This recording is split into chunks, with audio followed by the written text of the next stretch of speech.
Welcome back to Environments. We are looking at grade 11 and grade 12 syllabus. I've combined both of them to make it easier for you. There have been previous episodes where we've had a look at the environmental scan. We've gone through this diagram. We've done a SWOT analysis on Mr. Price. We've done a pestle analysis. And now we're going to look at our Porter's 6 forces model. And there are 6 forces to this. So we've got our level of rivalry. Now, when you do a Porter's analysis, I want you to understand what the risk is. So we actually do this in business. This is a real thing, a real tool that is used.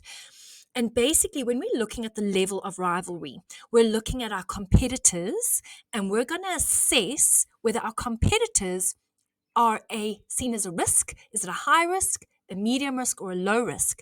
Because if it is a high risk, we then have to come up with a strategy and we've got to implement something pretty quickly and put resources behind this. So in business, in our board meeting, we would then assess the kind of risk that the porters would have. So let's have a look at Mr. Price. So we've got our level of rivalry is the first heading we're going to look at. And in this fashion clothing industry, it is highly competitive and a dynamic sector. It is forever changing. It's constantly evolving. There are a large number of players ranging from small independent retailers to large multinational corporations. And you can list up to a maximum of 2 competitors when you are talking about porters. Do not give a whole 10 list of competitors. You're only going to get marked for 2. So Woolworths, Takealot, Mr. Price, Sports Scene, Truworths, Total Sports, Markham's, Ackermans, Foschini, and Edgar's. You can name any 2 of those as an example for your competitors. Now, you need to come up with a strategy. So over there, you can see I've put a little triangle and I've noted as red. That's part of my robot. So a red light means high risk. So strategy, what could we do to alleviate our competition? Well, we could start looking at brand ambassadors, start having influencers, possibly a loyalty card where consumers can add and gain points and then get a free little this or a free little that, or they can get money off. You could have in-store events at Mr. Price. Get in those cool hip-hop happening people, and there could be a DJ event in a store. You could have online social media competitions. You could have people that are credible influencers. Any one of those strategies could then combat the level of rivalry. The second heading is the threat of new entrants within the fashion clothing industry. I would say the threat of new entrants is low. Why? Because there is a high capital requirement in starting a fashion retail business. You need a lot of money. You need real estate, so you actually need location. You need inventory, a lot of stock. Marketing is going to be a huge, huge amount because anything new, you have to throw a lot of money behind that. So I think that all those could be a major barrier to entry for any new players. You have a lot of established players in the industry and they have advantages. They've got a competitive advantage because they've got brand recognition and customer loyalty. Who is the threat of new entrants at the moment? I think Checkers Unique is bringing in their own clothing. They're busy testing it in Cape Town. That could be a threat. Why? Because Checkers has got an amazing distribution. They have been in the market. They do things well. And apparently the clothing, I mean, if you have a look at it, it kind of looks like cotton on. It's quite zhuzhy. So it could then play into our Mr. Price market as well if they're going to be competitive and value for money. What could you do from a strategy point of view as Mr. Price? We could have an online shopping focus. We could ensure that our online shopping is phenomenal. And we could open more stores. Have a look at where are we opening more stores, and wherever there's a Checkers, make sure that there's a Mr. Price so that you're always having that competition. What kind of risk have I assessed it as? I've assessed it as a medium risk, an amber light. The availability of substitute products. Now remember, it's not a different brand. What is a substitute for Mr. Price products?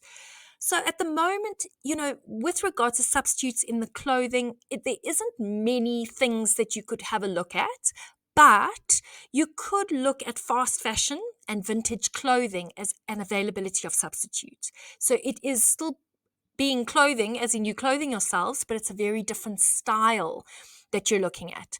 So availability of the substitutes and the threat that it poses over the clothing industry is rare. There are continuous changes in the trends of the fashion industry and the availability of cheap clothing from unorganized sectors. So Shein bringing in theirs, that could possibly be a substitute for Mr. Price. You just have to have a look at that. What kind of strategy could you have? Well, marketing of your brand, continually doing marketing, and possibly maybe a community outreach, building the brand, making sure that if there was a substitute, people are going, I don't want Shein, I only want Mr. Price. You kind of have to build that. How did I rate it? I rated it green, so it's a low risk. Then we've got the power of the buyer. Now, the power of the buyer, look at what I've analyzed it as a high risk, because your buyers have a wide range of brands to choose from. Customers have the power to influence the price that these brands charge. Online is huge. So with consumers being able to shop online, price online, compare prices, compare products, they're able to make an informed purchasing decision. So social media, it's made it very easy for consumers to also share information about products. So if they buy something from Mr. Price and they don't like it, you are going to hear about it. So what kind of strategy could you put in place as Mr. Price? Well, you're going to do a lot of research on your consumers, on what they want. You're going to keep up with the trends. Make sure that your value for money is indeed value for money. You're competing with Shein from a value for money point of view. So you've really got to almost drive in that local is better. Corporate social responsibility. You could make sure that people understand that Mr. Price is not a Shein where they don't really care about South Africa. We care about South Africans. We care about our community. So you're kind of going in on that strategy where people know when they're going to a Mr. Price that they are actually supporting South African producers, manufacturers, seamstresses, etc., etc. So that is a strategy for your power of buyers. Now we look at power of suppliers. So it really does depend on where you are getting your clothing from. A lot of it is coming from overseas with regards to Mr. Price, and they've got a big aim, a big drive to get it into local.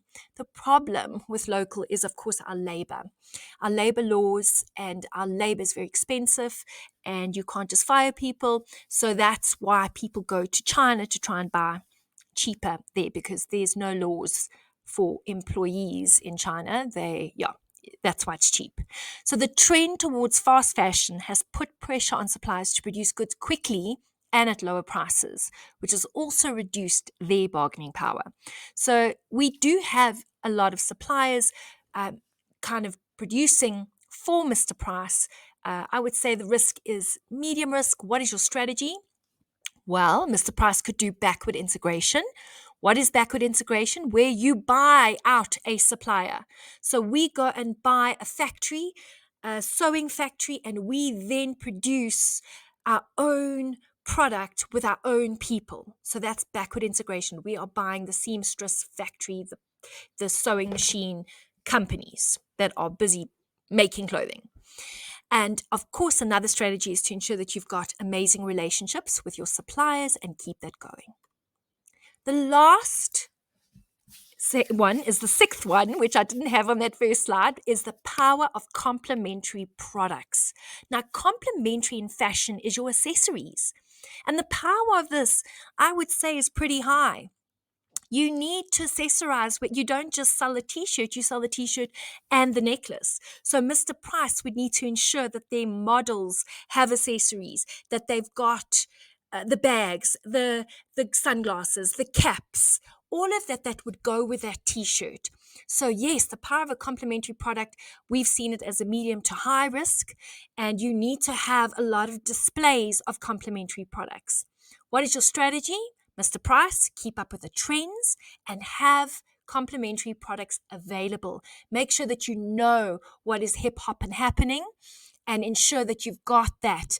You've got the bag, you've got the shoes, you've got the glasses, you've got the cap, you've got all of that works with that one t-shirt or that one pair of pants or whatever the case is.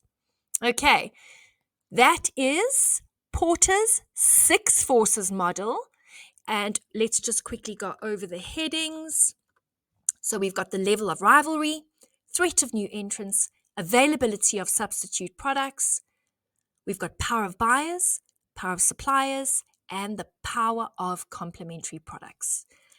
Keep studying hard. I wish you all the best. I'll see you in the next episode.